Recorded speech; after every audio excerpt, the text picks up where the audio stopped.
Hi there, and welcome to my video. Today I'm going to walk you through making a mixed media art collage journal page. I am going to include a link to it in the description below, so if you would like a copy of it, you can get it there.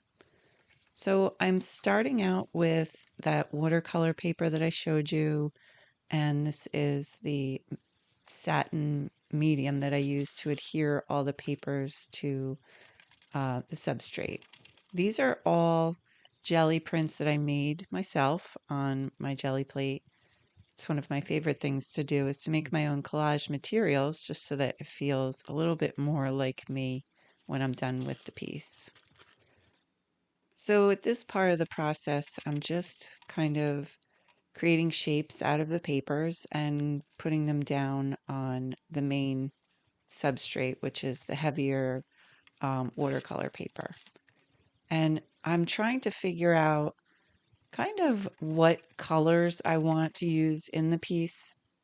I try not to use too many at the same time because I don't want to overwhelm it. And the background for me is more of a subtle, gentle whisper, and then the pieces on the foreground kind of bring out the message or the feeling that I want to convey.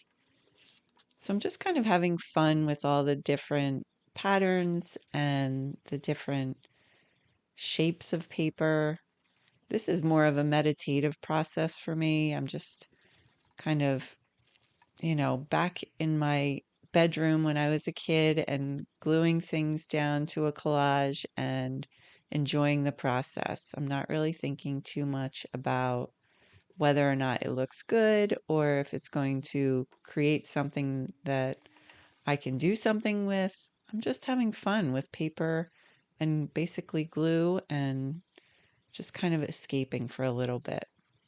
I feel like that's a big part of creating art is just to enjoy the process and not worry so much about the result.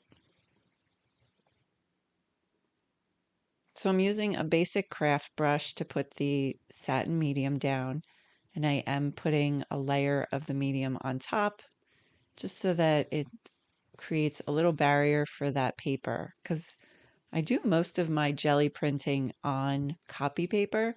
It's cheap, it's easy, it's very versatile, but I definitely have to create a barrier when I use it so that it doesn't break down or bubble or create any fun things. So here are the colors I'm using. There's a turquoise green, there's olive green, and then there is that kind of gold color, which I love to kind of blend in with things. It gives like a little yellow undertone without being too yellow. And I'm just kind of moving the paint around the paper, not really thinking too much. I tend to go to where the blank spaces are to inject some color into there, but I also try to make some shapes and just kind of see where the paintbrush moves to. Here I'm just adding a little water, having some drippies, and that creates some nice lines in the piece as well. One thing that people don't talk about a lot is the taking away of materials just as much as putting down. I feel like just because you put a color down or a shape or try something out doesn't mean you can't pull it up. So I always try to practice that as well, just knowing that things can kind of be covered up, they can be redone, and not get too precious about any one area in my pieces. So this color is fluorescent pink. I added a little of the gold to it. It creates like a nice salmon color. It's one of my favorite combos. And then if I add a little parchment or even titanium white, it lightens it up a little bit. I didn't do that in this case because I wanted to try to match that spot in the middle with that stencil, kind of the same pink. So here's an example of trying to pull stuff up, but it didn't exactly work. So instead I decided to use the stencil just to create the actual X's. But I wanted to see if I could If I had put the paint down a little thicker and then put the stencil on top and then pulled it up with the paper towel, it would have worked. But it was very goopy with the water, very runny, I should say. So just kind of putting in some marks and interesting patterns so that the papers start to blend into the background. And here is a jelly print on deli paper. It's kind of a translucent paper. I love to use this. And I used the stencil to create that pattern. And I like to use deli paper because I can keep putting them down and layering them without totally overwhelming the design of the page. So I'm just using this kind of pinkish color pattern and create a little spot of interest.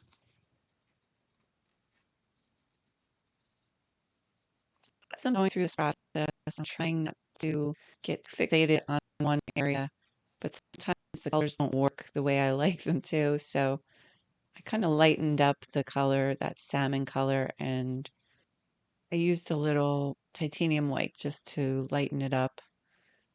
And it got a little closer to what I was looking for. So here is just a patterned paper I wanted to add because I felt like it had that feeling of a journal to it. I know it's probably like a check register or some kind of register, but I just liked the lines with it. So I wanted to add it to the page because I knew my intention was to make a journal page and I wanted to give that feeling.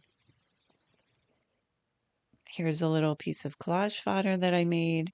I like the kind of contrast of color with that bright yellow. It's like a yellowish green. And again, just using the satin medium to get it down. And here is the part where I love kind of adding accents and just lines and different shapes. I'm using the Posca paint pen. This is a little bit more of a fine tip.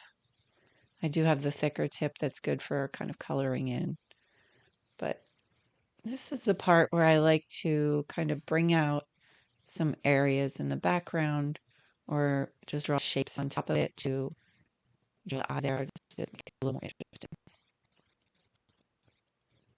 And for me, there is a fine line between adding a little something to a page and maybe adding a little too much. So I try to find that ever elusive balance and still try to be true to my style.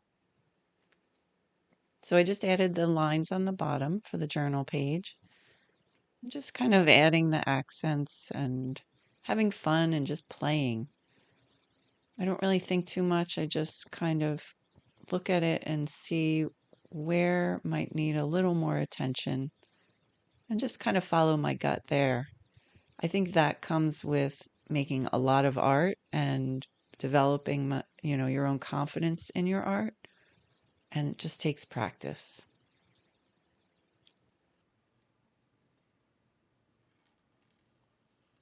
So I wanted to bring out the flower a little bit, so I drew a little circle, kind of like symbolizing a little bit of a rope around it, a thin rope a few times. And then this is a Sharpie paint pen, which I feel like they're kind of the world's best kept secret because tips never, which probably just they rarely get clogged and they create such nice fine lines. It's just they have really interesting colors and they're not really expensive. So I really enjoy using these pens.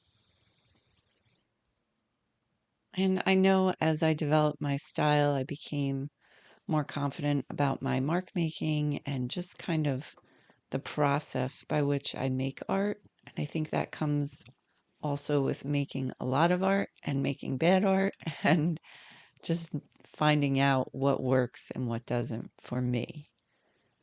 So here I'm just I wanted to put down some stamps just to make this a little more interesting. You can kind of see that it almost looks transparent. It just added a little bit more of a dimension to that bottom area. And hopefully you will enjoy that when you're using it as a journal page. So again, there is a link to it in the bottom if you are interested in a copy of this, and I'll also put a link here. So just adding the final touches, and you can see all the details right here. All the pretty colors and the patterns and the background papers. I hope you enjoyed this process with me today. Thank you so much for joining me, and hope to see you again soon.